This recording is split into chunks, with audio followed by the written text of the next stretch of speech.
तुम साक्षात भगवान हो, फिर तुम्हें कंस को मारने में इतनी देर क्यों की और हमें 14 वर्ष तक पुत्र वियोग क्यों सहना पड़ा? अगर तुम चाहते तो हमें कई वर्ष पहले ही कारागृह से मुक्ति दिला सकते थे, फिर तुम्हें इस दिन क्यों लिया? माते, अब मैं क्या कहूँ?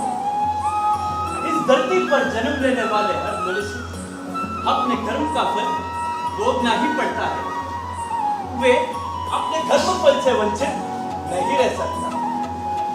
पुत्र कृष्ण, मैं किस कर्म का फल भुगतना पड़ा कि मुझे अपने पुत्र से 14 वर्ष तक दूर रहना पड़ा, पुत्र वियोग सहना पड़ा? केवल इस जन्म का नहीं है माते, बल्कि मनुष्य अपने पिछले जन्मों का भी कर्म भोगना पड़ता है। पुत्र कृष्ण, मैं कुछ समझी नहीं, मैं ऐसा कौन सा अपराध किया है? माते, क्या आप सच में जानना चाहते हैं ऐसा क्या हुआ था? तो देखिए, त्रेता युग में। पुत्र कृष्ण, इसका मतलब मैं पिछले जन्म में कैकेयी थी और इस जन्म में देवकी हूँ। मैंने तो अपने कर्म का फल भोग लिया, किंतु इस जन्म में कौशल्या कौन है?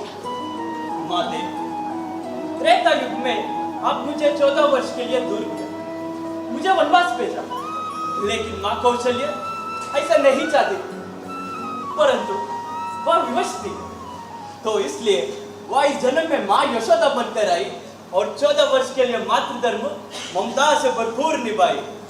धन्य है प्रभु, धन्य है तुम और तुम्हारी लीला अपरंपार है प्रभु, अपरंपार है।